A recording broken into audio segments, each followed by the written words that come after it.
জানি না কেমন মানুষ হইব। আজকালকার মানুষ আবার অহংকারী হয়। ঠিকই কইছো গো, আজকালকার মানুষের বিবেক নাই। তবে এদের দেখে তো আমার ভালোই মনে হলো। কে কেমন তাকে আর বাইরে থেকে দেখুন যায় রে ময়না। না গো বুবু, কিন্তু মেয়েটাকে দেখলেই না কত সুন্দর। নামটা কি জানি কইলো? অবনী রে অবনী। নাম যেমন সুন্দর, মেয়েটাও সুন্দর। বলছি আমরা তো অপরিচিত, এখন এই খাবার দাবার কে আমাদের থেকে নিবে? চল তো আগে গিয়ে দেখি।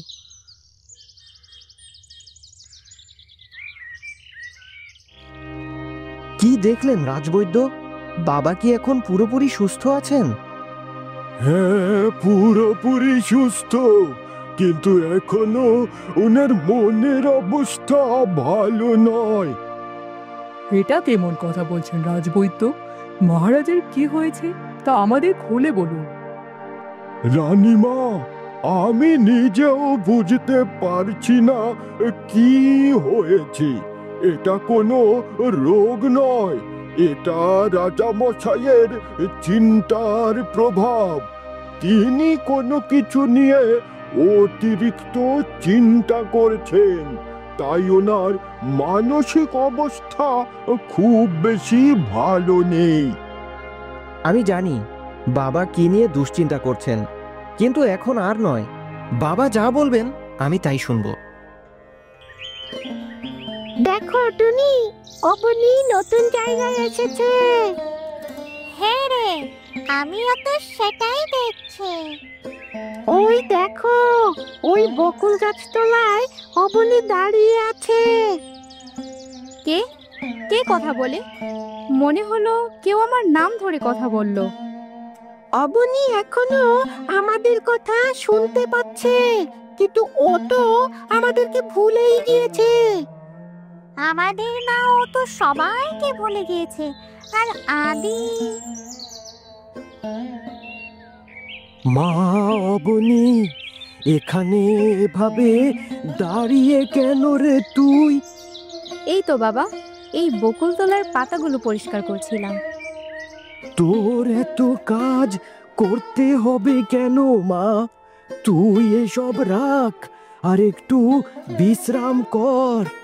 এত ধকল গেল তোর উপর দিয়ে। কেন বাবা, আমার কি হয়েছে? আমি তো ঠিকই আছি।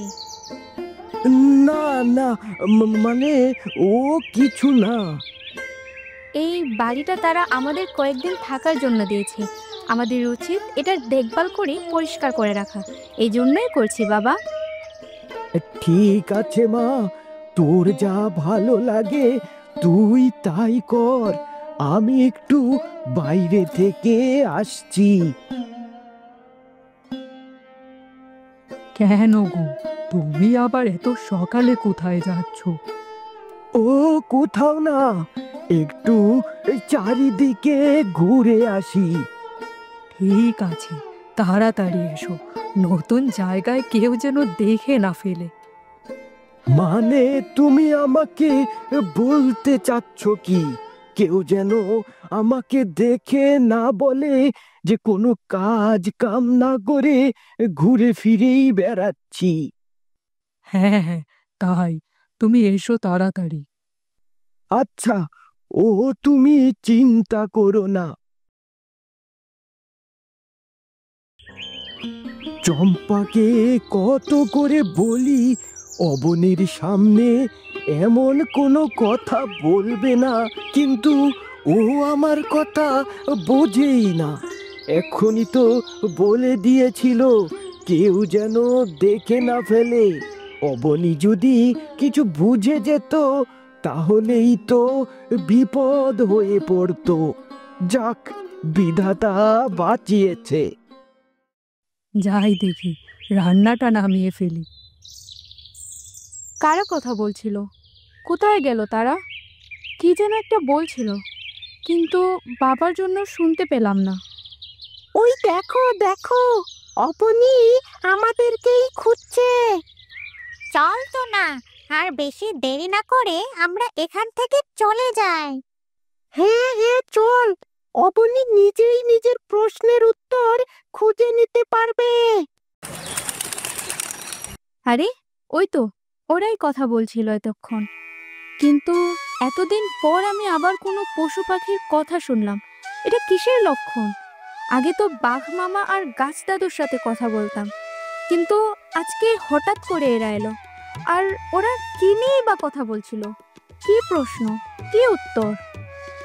অবনী, আর কতক্ষণ ওখানে দাঁড়িয়ে থাকবি? তাড়াতাড়ি কাজগুলো করে নিয়ে খেতে আয়।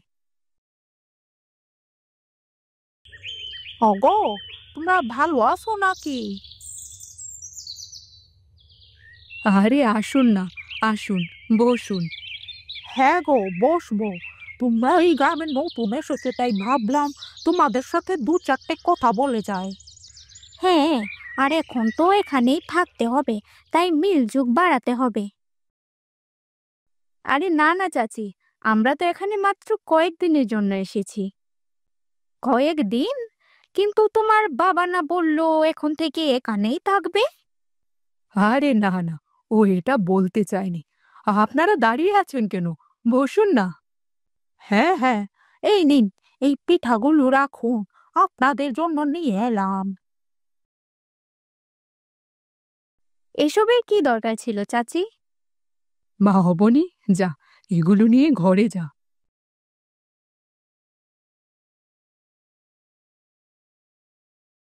না না, সবকিছু আমার কেমন এলোমেলো লাগছে। বাবা মা কিছু না কিছু তো আমার থেকে লুকাচ্ছে, কিন্তু কি? বাবা আদিত্য, তুমি কি সত্যি আমার সব কথা শুনবে?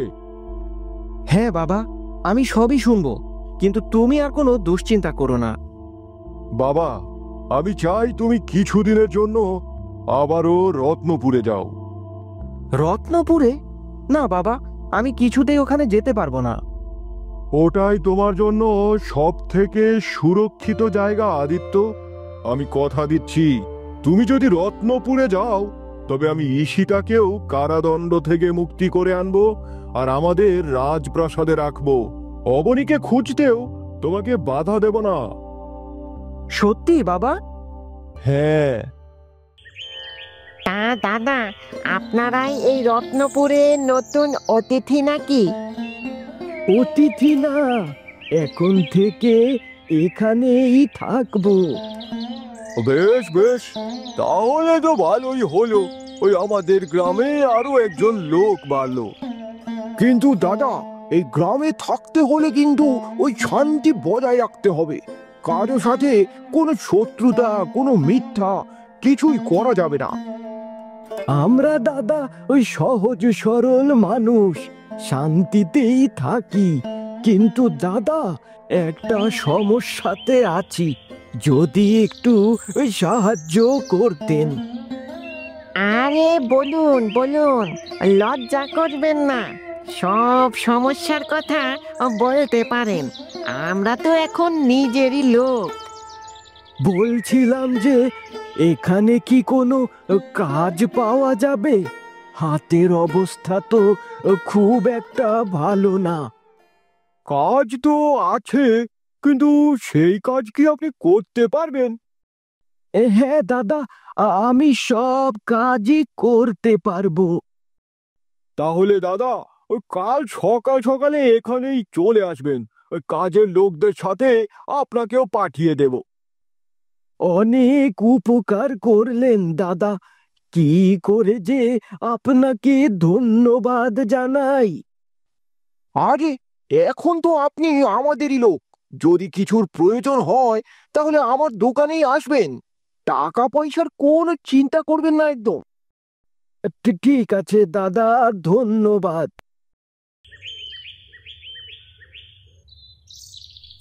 অনেকটা পথ তো চলেই এলাম। এদিকটা দেখে মনেই হচ্ছে না কোনো গ্রামগঞ্জ। জানি না কোথায় চলে এসেছি, কিন্তু এখনো অবনীর কোনো খোঁজই তো পেলাম না।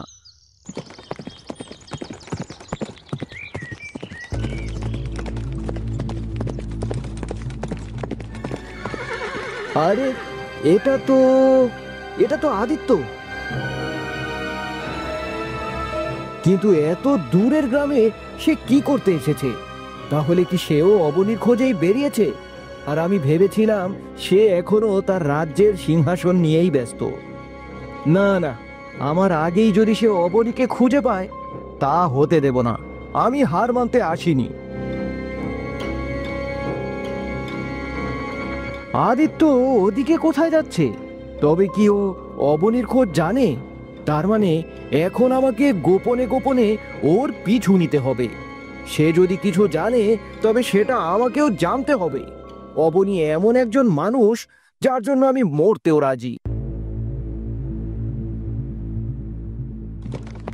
বাবার জন্য, হ্যাঁ, শুধুমাত্র বাবার জন্যই আমি এদিকে এলাম।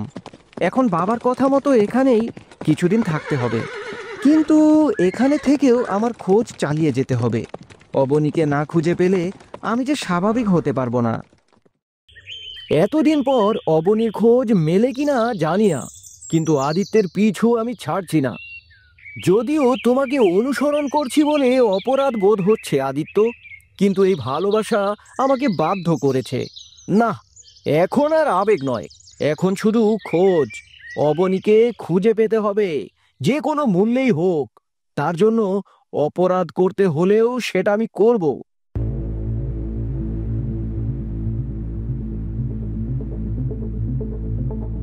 এটা কোন গ্রাম? এই গ্রামের কথা তো আগে শুনিনি। এটা কোথায় কিছুই বুঝতে পারছি না। এত সুন্দর মানুষজনে ভর্তি গ্রাম। নিশ্চয়ই এখানকার রাজার থেকে আদিত্য সাহায্য চাইতে এসেছে। আরে, কোন আমাবস্যার চাঁদ উঠলো গো ভাইজান? আজ আদিত্য আমাদের রাস্তা ধইরা হাঁটতাছে। আরে আরে, কোথায় আদিত্য? ওই দেখো, রাজকুমার চলে আইছে। আরে কেমন আছেন আপনারা সবাই? আরে বাবা আদিত্য, কি খবর তোমার? এই তো ভালো। তা এখানে কি মনে করে? কয়েকদিনের জন্যই এসেছি। তা করিম কাকু, এখনো কি সেই পুরনো লাল চা বানাও? এখনো সেই লাল চাই বানাই গো। তোমাকে কত বছর পর দেখলাম, মনটা জুড়িয়ে গেল। তা বাড়ির সবাই ভালো তো? হ্যাঁ, সবাই ভালো। বাবা কিছুটা অসুস্থ ছিল, এখন ঠিক আছে। তা আইছো যখন, তখন এক কাপ চা কিন্তু খেতে হইব। চা খাইয়া যান। আজ আপনার জন্য দোকানের সবার চা ফ্রি। নিশ্চয়ই আদিত্য তাদের অবনীর সম্পর্কে জিজ্ঞাসা করছে। হ্যাঁ, আমি নিশ্চিত এটাই হবে। আরে ওই দেখো ময়না, আদিত্য। আদিত্য আবার এখানে কিভাবে আসবে? অনেকদিন তো এদিকে আসে না। সেই নিতাই মাস্টার মরার দিন আসছিল একবার, ওই দেখাই শেষ দেখা। কই দেখি এখন কেমন হয়েছে। এই যে রাজপুত্র আদিত্য, এখনো কি নদীর পাড়ে পা ধুয়ে বসতে জানো? আরে খালা, আপনারা? তোমারে দেখি এখনো আগের মতোই আছে। রাজপাট তোমারে বদলাইতে পারে নাই। আমি যে রত্নপুরেরই ছেলে, শুধু শিরোপা লাগিয়ে ভুলে যাইনি কে কবে আমায় দুধ ভাত খাইয়েছে। তা এতদিন পর কেন বিয়ে টিয়ে করলে নাকি? জানো, এখনো মেয়েরা তোমার বিয়ে নিয়ে তর্ক করে। তর্ক করুক, তবে জানাবেন, যার হৃদয় নদীর মতো স্রোতহীন তাকে খুঁজে পাওয়া বড্ড কঠিন। তোমারে দেখলে মনে হয় রত্নপুরের জমি আবার ফাটল মেরামত পাবে। আমি বেশি দিন থাকবো না খালা, কয়েকদিন পরই চলে যাব। আরে দাদা, আপনাকে তো এই গায়ে নতুন বলেই মনে হচ্ছে। কারো খোঁজ করতে এসেছেন নাকি? হ্যাঁ, আমি একজনের সম্পর্কে জিজ্ঞাসা করতে এসেছি। একটু আগে একজন লোক আপনাদের এখানে এসে কি বলল আমাকে বলুন, আমি তারই পিছু করছি। লোক? কই, একটু আগে তো এখানে কোনো লোক আসেনি। আরে এসেছিল, আপনারা সবাই তার সাথে হেসে হেসে কথা বললেন, আমি দেখেছি। হ্যাঁ রে করিম, একটু আগে তোর দোকানে কেউ এসেছিল নাকি? আমরা তো এখানেই বসে আছি। কই, আমরা তো কাউকে দেখলাম না।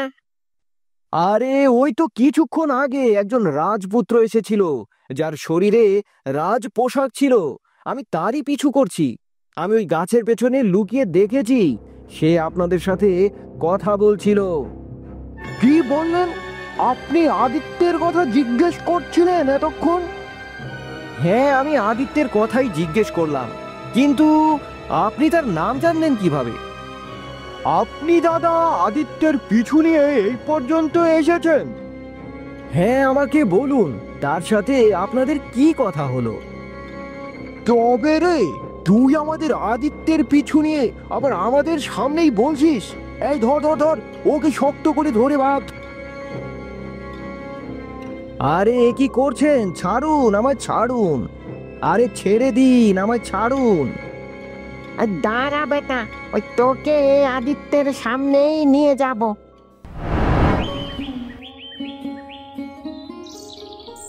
অনেক তো হলো, তবুও কাজ যেন শেষই হচ্ছে না।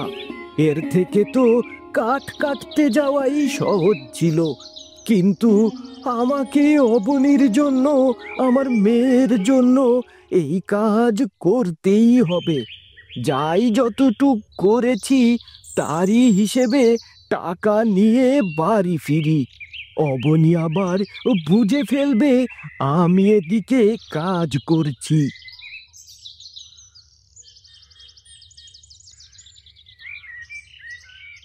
কি দাদা, কাজে গিয়েছিলেন তো? হ্যাঁ, আপনাদের জন্যই কাজটা পেয়েছি। তা কোনো সমস্যা হচ্ছে না তো? না না না না, কোনো সমস্যা নেই। আজকে চায়ের দোকানে আপনাকে ভীষণ মিস করলাম। ওই সন্ধ্যায় আসবেন কিন্তু। হ্যাঁ হ্যাঁ, আজকে আমাদের গায়ে আমাদের সবার প্রিয়জন ওই রাজপুত্র আদিত্য এসেছে। আরে দাদা, কি হলো? না না না, কিছু না। আদিত্যকে আরে আমাদের জমিদারের নাতি রাজমহল থেকে সরাসরি চা দোকানে গিয়ে বসে গেছে। কি বলেন রাজপুত্র?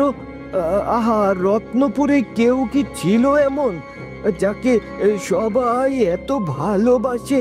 তা সে কোথাকার রাজপুত্র? সে অনেক দূরের রাজ্য। অনিপুরের রাজা চন্দ্রপ্রতাপের ছেলে রাজকুমার আদিত্য আপনার সাথে দেখা করিয়ে দিবনে। কখন কখন এসেছে সে? দুপুরের দিকে এসেছে দাদা। ছেলেটা এখনো সেই আগের মতোই আছে। ছোট থাকতে তার নানা বাড়িতে কত আসতো, কিন্তু এখন তো কেউ নেই। জমিদার বাড়ির সবাই মারা গিয়েছে।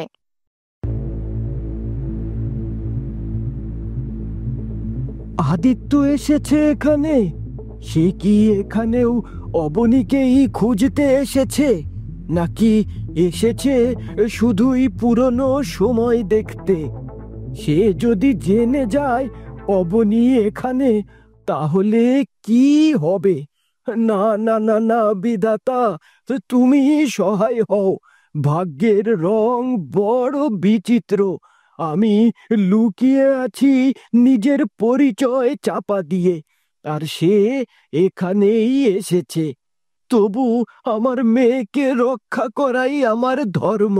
আমি আমি অবনীকে লুকিয়েই রাখবো। অর্জুন, তুমি এখানে? হ্যাঁ, আমি এখানে। তুমি আমার পিছু করছিলে, কিন্তু কেন? আমি অবনীর খোঁজ করতে এসেছিলাম। তোমাকে কথা বলতে দেখে ভেবেছি তুমি হয়তো অবনীর খোঁজ জানো, তাই। ও, এই কারণে? কিন্তু অবনীর খোঁজ দিয়ে তুমি কি করবে? আমি অবনীকে ভালোবাসি। কি? তুমি অবনীকে ভালোবাসো? হ্যাঁ, এজন্যই তো আমি ঈশিতাকে বিয়ে করিনি। তার মানে এই সব কিছুর পেছনে তুমি? তোমার জন্যই এত কিছু হয়েছে, আর তুমি কিনা নিজের দোষ ঈশিতার উপর চাপিয়ে তাকে বন্দি করেছো? না, ঈশিতা এটারই যোগ্য। তুমি ওকে বন্দি করেছো। তুমি কি ভুলে গেছো? সে তো অবনীর বোন। সে যেই হোক, অবনীত না। তোমার কথার মধ্যে অন্যায়ের গন্ধ পাচ্ছি।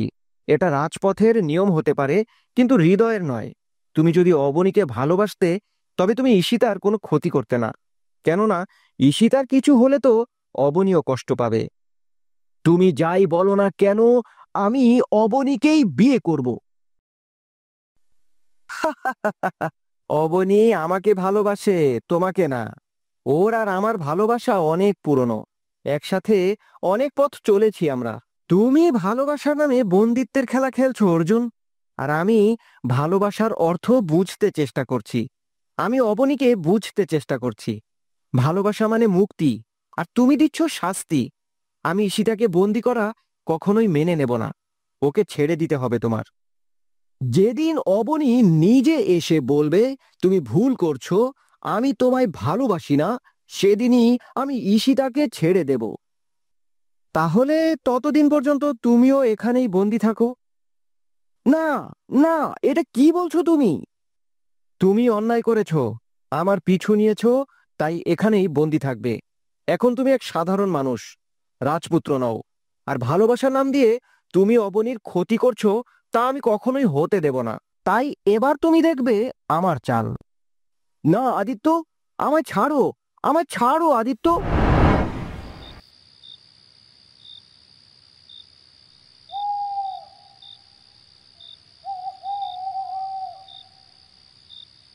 কি হয়েছে বাবা?